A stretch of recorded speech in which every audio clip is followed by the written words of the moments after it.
And now it's time to play everybody's favorite game. Good news. Good news. We are having that combination. Jesus Christ. We can't wrong.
And we're back.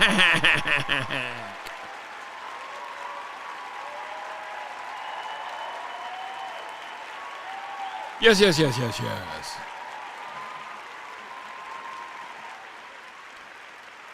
Right this way, Mr. Duty. It's howdy doody time. Right this way, Mr. Duty. So, good news travel fast. Internet React channel. Or in Lamena. You know all the things. For sure. I just want to warm up to this. My son, Junior, stand up. And I like that. Even the baby got a little something. even the baby got a little something.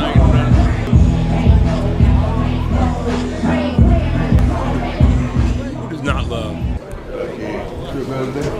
what Bucky's been able to do? Good morning. Good morning. Good Naturally afternoon. comfortable. And I don't think you guys understand, you have a tremendous opportunity ahead of you. The reason people, J. Phil, where you at? Come and talk to them about what we talked about in the office this morning, about the wordplay that you had, about the regret, please. We ain't gonna Sorry, nothing. just call you off guard. I went in there this morning and visited with Coach, and guys, I really want you guys to understand something, man. We really have a genuine care about you guys' success and our success as a team. And I believe it when I hear it. When I hear it coming from you know what's so dope about college football? Is that you can do both of the things. You can compete at the highest level. It's just a step below the NFL. I know everybody's like, well, the NFL is where you got to get it done. Let's think about all the NFL squads that haven't had a sniff. Hold on. Let's pull it. I can do this off top. Let's think about NFL teams and fan bases that haven't had a sniff. I'm talking about a sniff of a hope of a sniff in a decade. The Jets, okay, let me rephrase that. A realistic sniff. Make sure that I'm, okay. Always the bridesmaid, never the bride situations in the NFL. When you talk about this being the highest level that you can earn at, and yes, there's only 32 situations like it in the world. The highest level of football. But as far as squads that are doing it at the highest level, not a team that's freshly fallen off either. I'm talking about haven't had a sniff. Throw the Jets in there. I don't care about the Rex Ryan days. I don't care about none of that. They ain't been serious championship contenders since Broadway Joe Namath.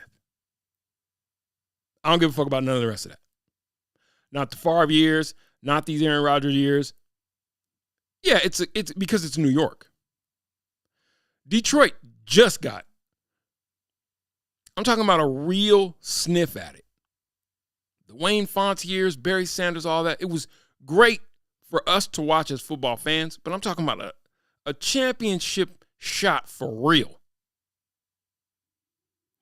Randy Moss, Minnesota Vikings, any team that the Vikings have had. Go back to the days of John Randall, even these newest iterations. I'm talking about teams that haven't, not since the Purple People Eaters, have they legitimately been spoken about as championship contenders.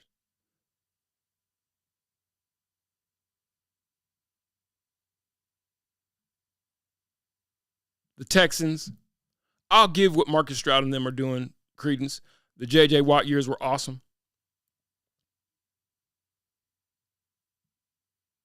The Jaguars.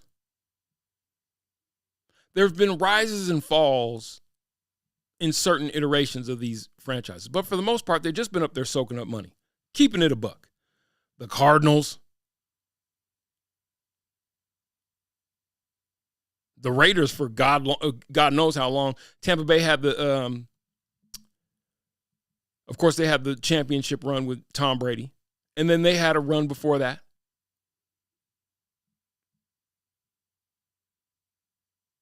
The NFL as a product sells to fans. As players, though, you know how many players have been cycled through this with ever having, you could say, well, I'm in the NFL. But if you're stuck in no man's land, Cleveland's been better. I don't mean to be that harsh. But you're getting paid. Because that kind of dulls the blow. Chicago Bears, been since 85, since we've actually taken the Bears seriously. A revolving door of coaches and quarterbacks. All I'm saying is that the assumption that the highest level of football is being played at the NFL level, I just don't subscribe to that. So it's got to be the pinnacle of where every coach wants to be. Why do you think Nick Saban was in no hurry to get back? And prove what? The sprinter Noah Lyles had said something about NBA basketball. And he was like, how could you call her? Now he's a dumbass because he wasn't listening to what he was saying, because now basketball truly is an international sport.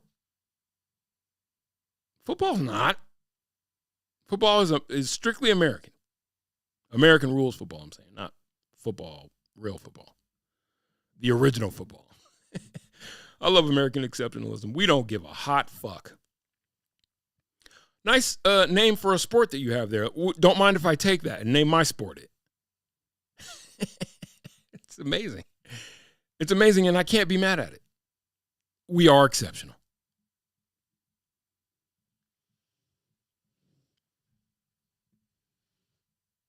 Noah Lyles was like, guys, world champions of what? Hold on. What a dumbass. Only because Noah Lyles was Lyles.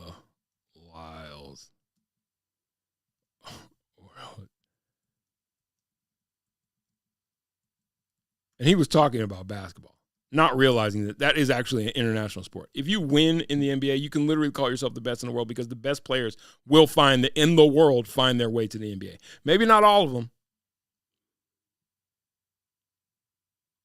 Maybe not all of them, but most. You ain't going Hilltop. What's the point if you ain't gonna have no video, man? Champions of what? He thought he was cooking too. World champs. Champions of what? He was waiting for somebody to be like, let him cook. Of what? It's me the most is that I have to watch the NBA finals and they have world champion on their head. World champion of what? He thought he was cooking. And then he had people laughing, so now he's really in his bag. United States? Don't get me wrong. I love the U.S. at times, but that ain't the world. Noah, you poor misguided fast sprinter. Then he blew out a tire in the Olympics, and it was like, that's how that goes. Remember this? Noah Lyles blows out a tire. Oh my God.